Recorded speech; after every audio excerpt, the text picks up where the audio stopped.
Madame la présidente de l'Institut Émilie du Châtelet, Mesdames et Messieurs les membres du comité de direction, chers amis, je suis très heureuse d'ouvrir cet après-midi et c'est au double titre de conseillère régionale d'Île-de-France et de présidente du Centre Hubertine Auclair que je me réjouis des discussions qui vont suivre.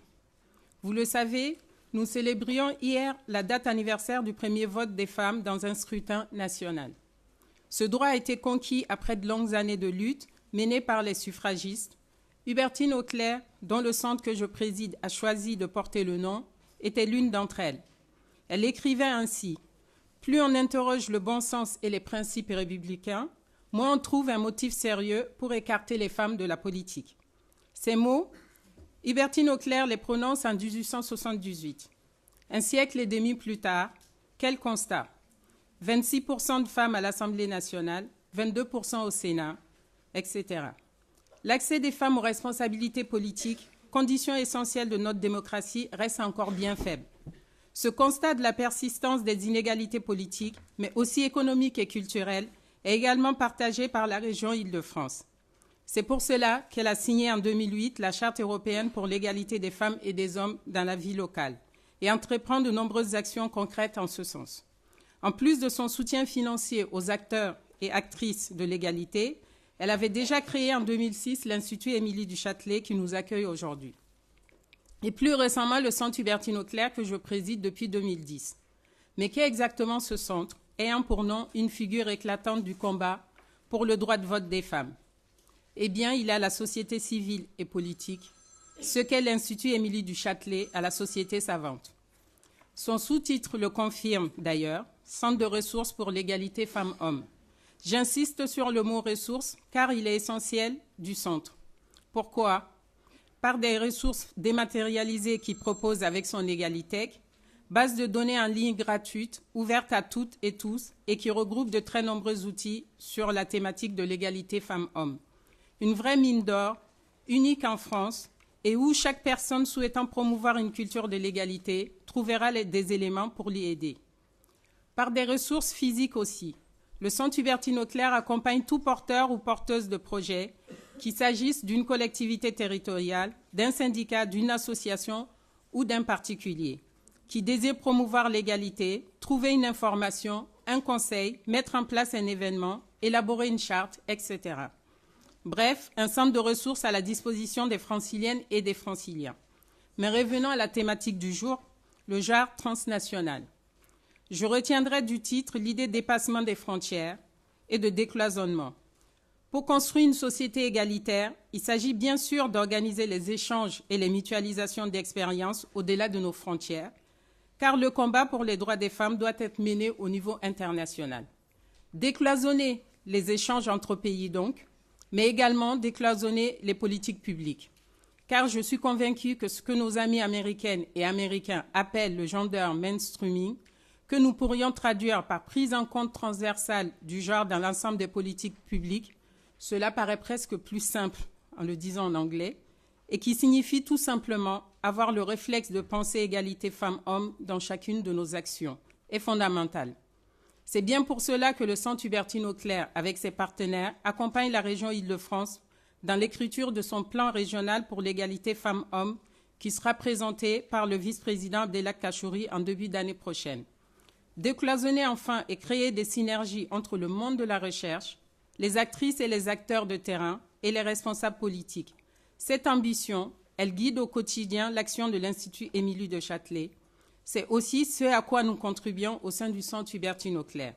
Lorsque nous produisons et diffusons de la connaissance sur la représentation des femmes dans les manuels scolaires, à travers une enquête annuelle, ou encore lorsque l'Institut Émilie du Châtelet et le Centre Hubertine Auclair s'associent avec le relais de Sénat, Centre d'hébergement et de formation, dans l'organisation d'un colloque qui aura lieu en février prochain sur les violences faites aux femmes. Il s'agit ainsi de favoriser les échanges entre professionnels et universitaires sur la question des violences et donner de la visibilité aux travaux de la jeune recherche. Car la recherche et l'action de terrain doivent se nourrir mutuellement, afin de faire progresser les luttes féministes. Je terminerai donc sur ces mots-clés, ce trépied fondateur qui doit orienter en permanence notre travail, politique, recherche, action. Des termes qui président, c'est certain, à ces 5e assises de l'Institut Émilie du Châtelet. Je vous remercie.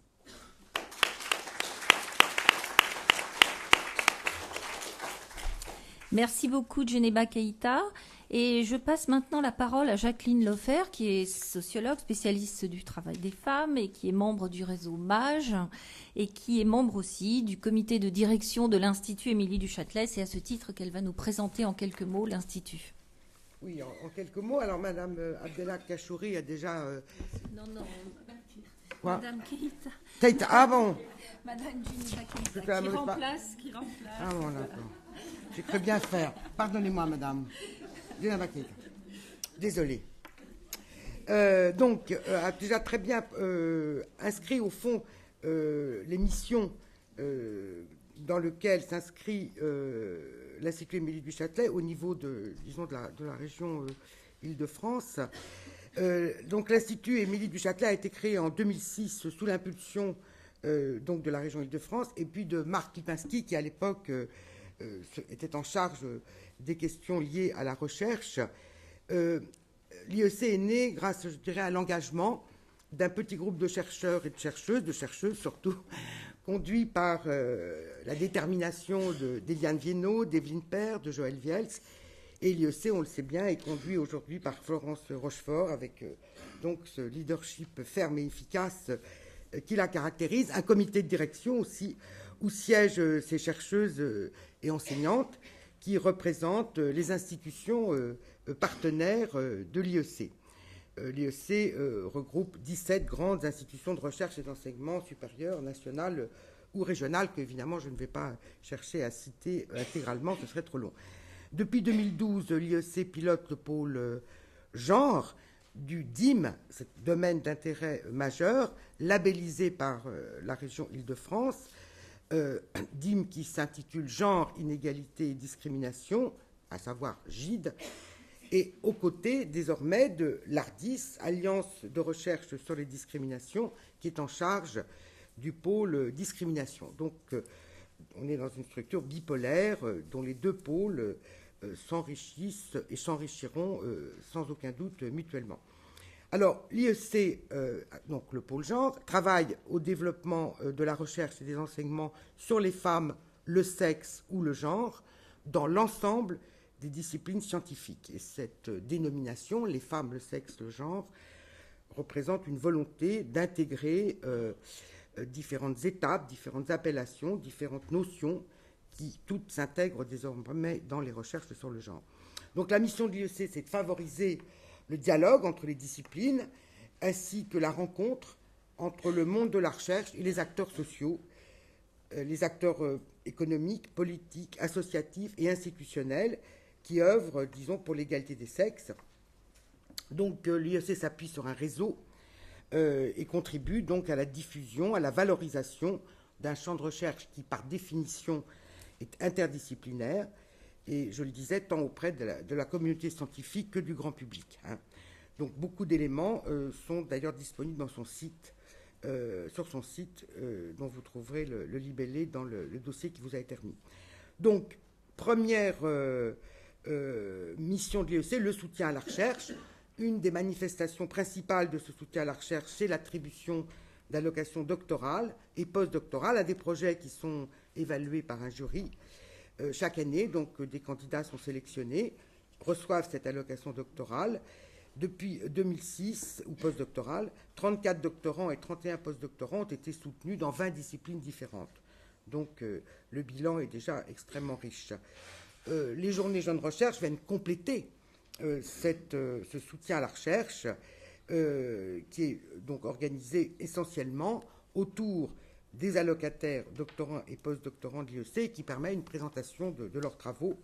La date de la prochaine journée, est-ce qu'on l'a? Le 14 janvier.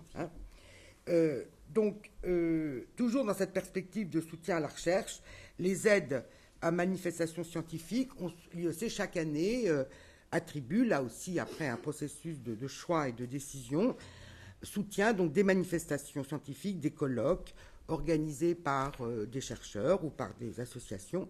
Et là aussi, le bilan commence à être assez sérieux, 37 colloques et congrès journées d'études qui ont reçu une aide de l'IEC depuis 2006. Deuxième grande mission, de l'IEC, l'organisation d'un certain nombre d'activités scientifiques. Et là, on peut donner, par exemple, l'exemple des conférences, 40 ans de recherche sur les femmes, le sexe et le genre, qui permet à des chercheuses françaises et étrangères de venir présenter en 2 heures, le samedi après-midi, leur parcours de recherche, leur parcours de réflexion dans le domaine des études genre. La formule est en train d'évoluer un petit peu, puisque maintenant, il y aura des séances sur une actualité bibliographique autour, disons, d'un ouvrage, de la discussion d'un ouvrage. Le séminaire de recherche sexe et genre, qui a un titre ambitieux pour un dialogue interdisciplinaire au carrefour des sciences de la vie et des sciences humaines, car le genre, ça n'est pas que le croisement d'une approche genre avec les sciences humaines, c'est aussi un éclairage sur l'épistémologie et le développement de ces sciences de la vie. Et ce séminaire lui est organisé, je ne vais pas lire, peut-être, enfin, avec l'UMR-CNRS 7006, éco-anthropologie et ethnobiologie du musée d'histoire naturelle. Voilà. Et donc, si vous voulez, là aussi, c'est un séminaire où des chercheuses et des chercheurs viennent présenter leurs travaux et pour mieux, au fond, appréhender ces questions du sexe et du genre, de la définition de ces notions. Et puis, il y a une organisation de colloques propres à l'IEC. Par exemple, en février 2010, il y a eu un colloque sur le thème « L'engagement des hommes pour l'égalité des sexes ». Il y a eu un second colloque en juin 2010, 40 ans de pratiques féministes en Île-de-France. En juin 2011, un colloque a été organisé sur le thème « Mon corps a-t-il un sexe ?» Toutes ces activités, d'ailleurs, entre parenthèses, sont filmées, où ces colloques sont filmés, et sont sur le site, disons, de l'UEC, comme les assises auxquelles je vais venir dans un instant, puisque cette troisième mission de l'UEC, les rencontres entre la recherche et la société civile, dans cet axe-là, nous avons l'événement qui nous réunit aujourd'hui, en particulier les assises pour l'égalité des sexes. Nous avons commencé en 2008 avec des assises qui s'intitulaient « Résistance à l'égalité entre les femmes et les hommes ». En 2009, « Égalité des sexes et sexualité ». 2010, vous avez dit féministe. 2011, l'éducation à l'égalité. 2012, le genre, à quoi ça sert? Vous voyez que le programme a été très riche, les interrogations très nourries. Et encore une fois, ces assises ont pour vocation spécifique, et le programme le reflète, de permettre un dialogue entre chercheuses, chercheurs et acteurs, actrices de la société civile. Le Café de l'IEC rentre aussi dans cette catégorie de rencontres entre recherche et société civile, un moment d'information, d'échange, de débat sur des questions et sur des pratiques féministes, et qui se tient le dernier mardi du mois de 19h à 21h. Et puis, last but not least, les grandes traductions. Un programme, disons, de soutien à des traductions d'ouvrages qui sont rédigés le plus souvent en anglais, mais qui peuvent l'être en espagnol ou en allemand, enfin bon, en langue étrangère, qui ne sont pas accessibles donc au public français, aux étudiants français, de manière aussi simple en tout cas que s'ils étaient en français. Et donc il y a un certain nombre d'ouvrages traduits et de projets de traduction. On a commencé par Carole Patman, Le contrat sexuel, et le livre de Anne Foster Sterling, Corps en tout genre, qui est paru à l'automne 2012. Alors, Florence me demandait de rappeler à l'instant donc un certain nombre de dates. 27 octobre, la conférence de Fatousso, qui est samedi. Fatousso, vous verrez tout à l'heure à la Ouais. table ronde. Donc, et qui nous présentera tout son parcours de recherche. Voilà. Ensuite, 30 octobre, le Café de l'IEC sur le théâtre et genre, c'est un beau sujet. 17 novembre, une conférence de Carol Smith-Rosenberg dans le cadre des conférences 40 ans de recherche sur les femmes, le sexe et le genre, donc samedi après-midi de 2 à 4, hein, toujours la même formule. Le 29 novembre, séminaire sexe et genre, qui lui, le jeudi, qui est toujours le jeudi, c'est ça, avec Laurie Laufer, donc le 29 novembre. 17 décembre, conférence exceptionnelle d'Anne Fausto-Sterling, dont je disais à l'instant que le livre paraît en français. Et puis le 14 janvier, la journée en l'occurrence, la journée Jeune Recherche, dont on sait où elle aura lieu, pas encore peut-être. Elle aura lieu où? On ne sait pas. La journée Jeune Recherche. Ce sera sur le site. J'ai un trou, là, je me souviens plus. Non. Voilà. Je pense avoir rien oublié, et donc j'en termine avec cette mission indispensable, mais évidemment assez modeste, mais qui consistait à le plaisir de présenter les activités de l'IEC. Merci beaucoup.